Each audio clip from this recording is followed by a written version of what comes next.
Proses perencanaan. Peramalan permintaan menjawab permasalahan pada jangka pendek, menengah, dan jangka panjang. Peramalan jangka panjang membantu para manajer berhadapan dengan isu kapasitas dan strategis dan menjadi tanggung jawab manajemen puncak. Manajemen puncak merumuskan pertanyaan terkait dengan kebijakan seperti perluasan dan penempatan fasilitas, pengembangan produksi baru, pembiayaan riset dan investasi dalam periode beberapa tahun. Penjadwalan keputusan mengatasi permasalahan dalam menyesuaikan produktivitas terhadap permintaan yang berubah-ubah. Rencana tersebut harus konsisten dengan strategi jangka panjang, manajemen puncak, dan bekerja dengan sumber daya yang dialokasikan oleh keputusan strategis sebelumnya. Perencanaan jangka menengah dapat dipenuhi dengan membuat sebuah rencana produksi agregat. Perencanaan jangka pendek dapat diperpanjang hingga 1 tahun, tetapi pada umumnya kurang dari 3 bulan. Rencana tersebut adalah juga merupakan tanggung jawab karyawan produksi yang bekerja dengan para penyedia dan mandor untuk menguraikan perencanaan jangka menengah menjadi jadwal mingguan, harian, dan zaman. Taktik untuk berhadapan dengan perencanaan jangka pendek meliputi pemuatan, pengurutan, percepatan, dan pengiriman. Perencanaan penjualan dan operasi. Perencanaan jangka menengah yang bagus membutuhkan koordinasi ramalan permintaan dengan bidang-bidang fungsional perusahaan dan rantai pasokannya. Karena setiap bagian fungsional dari perusahaan dan rantai pasokannya memiliki keterbatasan dan kendala, koordinasinya bisa sulit dilakukan. Upaya perencanaan yang terkoordinasi ini telah berkembang menjadi proses yang disebut juga dengan perencanaan penjualan dan operasi. Salah satu tugas dari SNOP adalah untuk menentukan rencana mana yang layak dalam beberapa bulan yang akan datang dan rencana mana yang tidak layak. Keterbatasan apapun di dalam perusahaan dan di rantai pasokan harus dinyatakan pada rencana jangka menengah yang mempertemukan penjualan dari hari ke hari dan operasi sebenarnya. Ketika sumber daya pada dasarnya tampak bertentangan dengan harga pasar, SNOP memberikan peringatan lanjutan bagi manajemen puncak.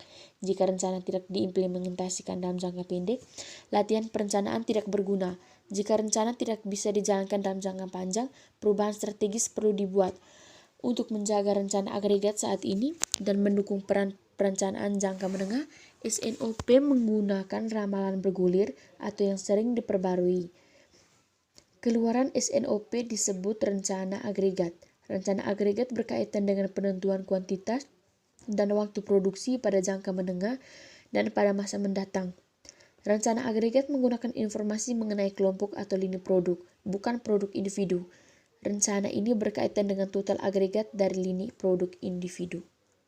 Secara khusus, SNOP ditunjukkan untuk yang pertama, koordinasi dan integrasi sumber daya internal dan eksternal yang diperlukan pada rencana agregat yang sukses. Dan yang kedua, komunikasi rencana kepada orang-orang yang dibebankan dengan pelaksanaan. Selain menjadi perwakilan, tepat waktu serta menyeluruh, proses SNOP yang efektif memerlukan 4 fitur tambahan untuk menghasilkan rencana agregat yang berguna. Yang pertama, unit yang logit untuk mengukur penjualan dan keluaran. Yang kedua, ramalan permintaan dari periode perencanaan jangka menengah yang layak pada waktu agregat. Yang ketiga, metode untuk menentukan biaya-biaya yang relevan. Yang keempat, model yang menggabungkan ramalan dan biaya sehingga keputusan penjadwalan dapat dibuat untuk periode perencanaan. Sifat perencanaan agregat. Perencanaan agregat menurut istilah agregat berarti mengkombinasikan sumber daya yang sesuai ke dalam jangka waktu keseluruhan, dengan prediksi permintaan, kapasitas fasilitas, tingkat persediaan, ukuran tenaga kerja, dan input yang saling berhubungan. Perencana harus memilih tingkat output untuk suatu fasilitas selama 3-18 bulan yang akan datang. Dalam perencanaan agregat, rencana produksi tidak menguraikan per produk, namun menyangkut berapa banyak produk yang akan dihasilkan tanpa mempermasalahkan jenis produk tersebut. Perencanaan agregat merupakan bagian dari sistem perencanaan produksi yang lebih besar. Oleh karena itu, sangatlah bermanfaat untuk dapat memahami hubungan antara rencana serta beberapa faktor internal dan eksternal. Strategi-strategi perencanaan agregat. Yang pertama ada pilihan kapasitas. Perusahaan dapat memilih pilihan kapasitas atas dasar pertama mengubah tingkat persediaan. Manajer bisa meningkatkan persediaan selama periode permintaan rendah untuk memenuhi permintaan yang tinggi di masa datang. Kedua, mengubah-ubah jumlah tenaga kerja dengan merekrut atau memberhentikan karyawan. Hal ini diberlakukan untuk menyesuaikan tingkat produksi. Kemudian yang ketiga, mengubah-ubah tingkat produksi melalui waktu lembur atau waktu kosong. Terkadang tenaga kerja bisa dijaga tetap konstan dengan meragamkan waktu kerja yang bermacam-macam, dengan mengurangi banyaknya jam kerja saat permintaan rendah dan menambahi jam kerja saat permintaan naik. Yang keempat ada subkontrak, dan yang kelima ada penggunaan tenaga kerja paruh waktu, terutama dalam sektor jasa. Tenaga kerja paruh waktu dapat mengisi kebutuhan tenaga kerja tidak terampil. Biasanya tuh dilakukan di restoran, toko retail, dan toko serba ada.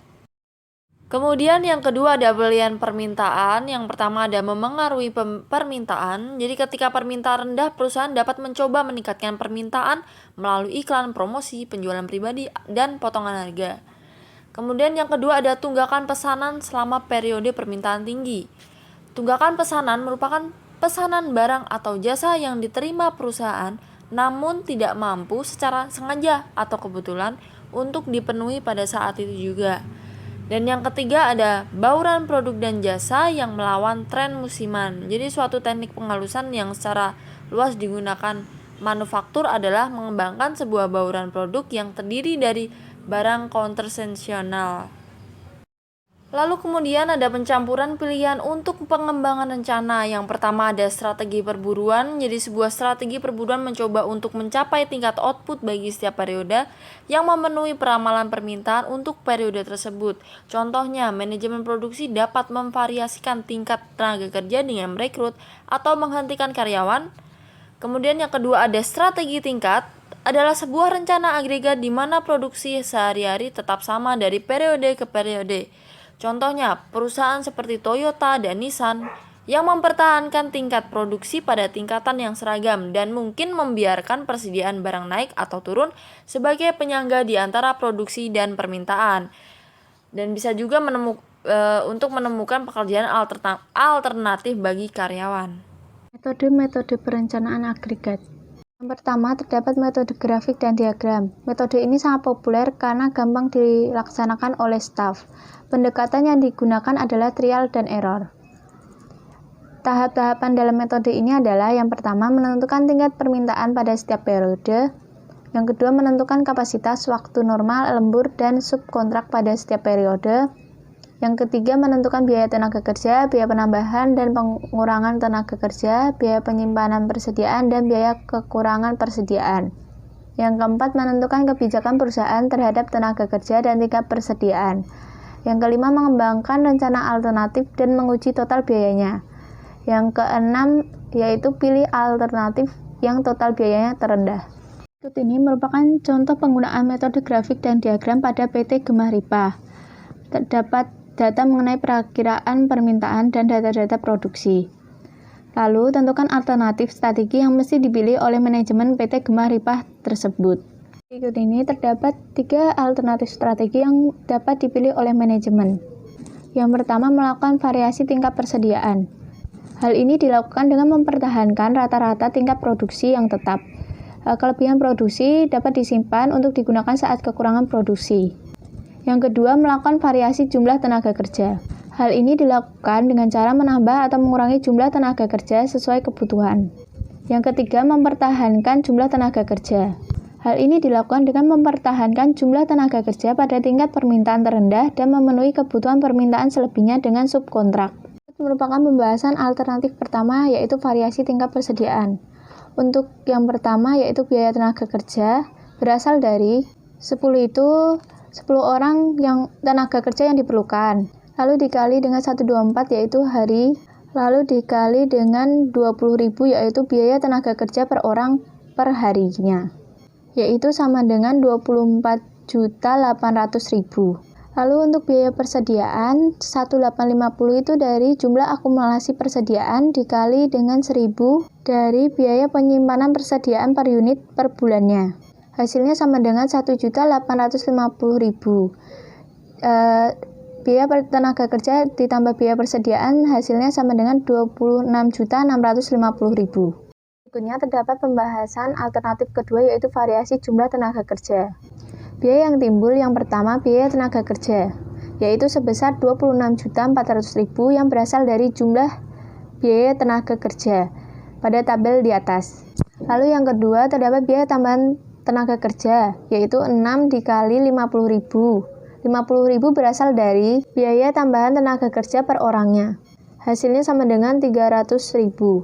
Lalu yang ketiga ada biaya pengurangan tenaga kerja, yaitu 5 dikali 100.000. 100.000 berasal dari biaya pengurangan tenaga kerja per orangnya.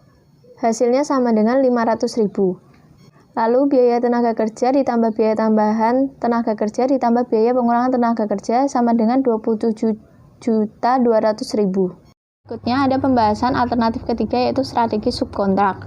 Biaya yang timbul yaitu biaya tenaga kerja 8 dikali 124 dikali 20.000 sama dengan 19.840.000. Lalu yang kedua biaya persediaan 60 yaitu dari jumlah persediaan pada tabel di atas dikali 1.000 sama dengan 60.000. Lalu yang ketiga biaya subkontrak 1.300 berasal dari jumlah subkontrak dikali 5.000 yaitu biaya subkontrak per unitnya sama dengan 6.500.000. Ketiga biaya yang timbul tersebut dijumlah sama dengan 26.400.000. Metode yang kedua yaitu metode matematika. Metode matematika itu dikembangkan menjadi metode transportasi dalam program linear jika perencanaan agregat dipandang sebagai masalah alokasi kapasitas operasi untuk memenuhi permintaan yang diperkirakan.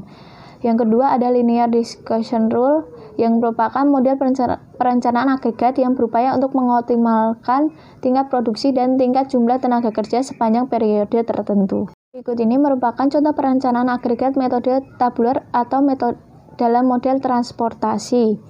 Berikutnya terdapat pembahasan dari data pada slide sebelumnya.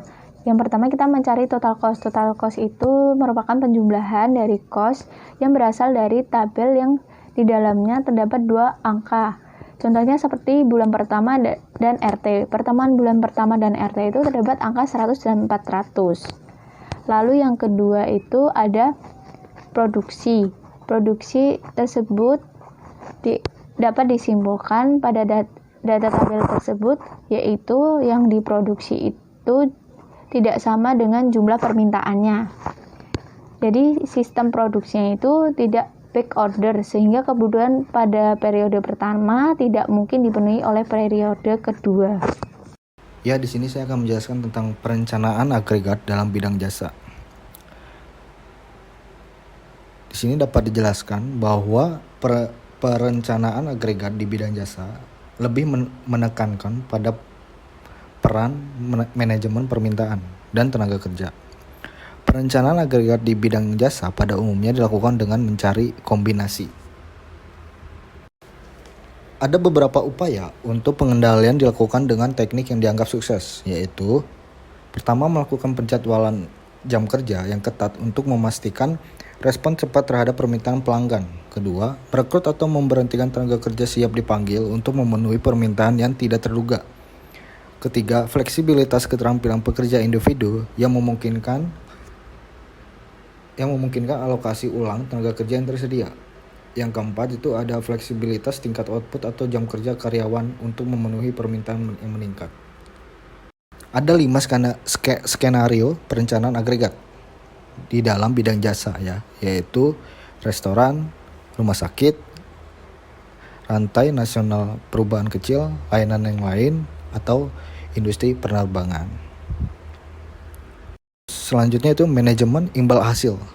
Nah, manajemen imbal hasil atau pendapatan atau yield or revenue management merupakan proses perencanaan agregat dalam mengalokasikan sumber daya bagi pelanggan pada harga yang akan memaksimalkan imbal hasil atau pendapatan. Gagasannya adalah menyesuaikan kurva permintaan dengan membebankan biaya berdasarkan kesediaan pelanggan untuk membayarnya. Bagaimana untuk manajemen imbal hasil dapat berfungsi? Nah, di sini ada perusahaan baru harus dapat mengelola 3 persoalan berikut. Yang pertama, struktur harga majemuk. Berbagai penetapan harga harus dapat diterapkan dan adil kepada pelanggan, seperti kurva kursi kelas VIP di kereta. Berbeda dengan harga kursi kelas ekonomi dan tentunya berbeda dengan kualitasnya. Yang ketiga, prediksi penggunaan dan jangka waktu. Manajer harus mempertimbangkan berapa persediaan kursi kelas ekonomi yang disediakan di akhir pekan dan di hari kerja. Manajer mempertimbangkan berapa banyak baju lebaran akan diproduksi di hari lebaran dibandingkan hari biasanya. Seperti itu ya. Nah, yang ketiga itu perubahan permintaan. Hal ini berarti mengelola penggunaan yang meningkat sejalan dengan lebih banyaknya kapasitas yang terjual. Hal ini juga berarti berurusan dengan permasalahan yang terjadi karena penetapan struktur harga mungkin tidak terlihat adil dan logis bagi semua pelanggan. Nah, pada akhirnya hal ini berarti mengelola persediaan baru seperti kelebihan pemesanan. Manajemen pendapatan. Manajemen pendapatan atau hasil adalah proses perencanaan agregat dalam mengalokasikan sumber daya langka perusahaan bagi pelanggan pada harga yang memaksimalkan pendapatan. Penggunaan ini mulai populer dimulai pada 1980-an ketika sistem reservasi Amerika Airlines yang disebut SABRE memperbolehkan maskapai penerbangan mengubah harga tiketnya secara langsung pada jalur manapun berdasarkan informasi permintaan. Keberhasilan American Airlines dalam manajemen pendapatan ini membuat banyak perusahaan dan industri lain menggunakan konsep tersebut. Organisasi-organisasi seperti maskapai penerbangan, hotel, agen penyewaan mobil, kapal pesiar, peralatan listrik, atau organisasi yang memiliki persediaan cepat rusak memiliki kesamaan karakteristik berikut. Yang pertama, jasa atau produk dapat dijual terlebih dahulu sebelum dikonsumsi. Berikutnya permintaan yang berfluktuasi, berikutnya kapasitas secara relatif tetap, berikutnya permintaan dapat dibagi, berikutnya biaya variabel rendah dan biaya tetap tinggi. Contohnya, Cleveland Downtown Inn adalah sebuah hotel dengan kamar 100 yang dulu menentukan harga kamar senilai $150 per malam. Biaya variabel dari kamar yang dihuni rendah. Pihak manajemen yakin bahwa biaya pembersihan, pendinginan, dan biaya insidental lainnya seperti sabun, sampo, dan sebagainya adalah $15 per malam. Rata-rata penjualan adalah 50 kamar setiap malam. Dengan ilustrasi skema berikut. Bisa kita lihat, terdapat beberapa tamu yang sebenarnya rela membelanjakan lebih dari $150 per malam, yang disebut uang yang ditinggalkan di atas meja. Tamu lain ingin membayar lebih dari biaya variabel senilai $15, tetapi kurang dari $150. Ini disebut kontribusi tidak terlalu penting. Maka total kontribusi sama dengan harga per malam kurang biaya kali rata-rata penjualan per malam, sama dengan $150 kurang $15 kali 50 kamar. Menjadi penjualan bersih adalah $6.750 per malam dengan satu titik harga. Solusinya, hotel tersebut memutuskan untuk menetapkan dua harga. Diestimasikan bahwa pada setiap malam dapat dijual 30 kamar seharga $100 dan 30 kamar lain seharga $200. Sehingga ilustrasi skema penentuan harga menjadi sebagai berikut. Maka total kontribusi sama dengan harga kamar 1 per malam kurang biaya dikali penjualan kamar 1 per malam, tambah harga kamar 2 per malam kurang biaya dikali penjualan kamar 2 per malam, sama dengan $100 kurang $15 dikali 30 kamar, ditambah $200 kurang $15 dikali 30 kamar, sama dengan $2.550 ditambah $5.550. Menjadi penjualan bersih adalah $8.100 per malam dengan 2 titik harga.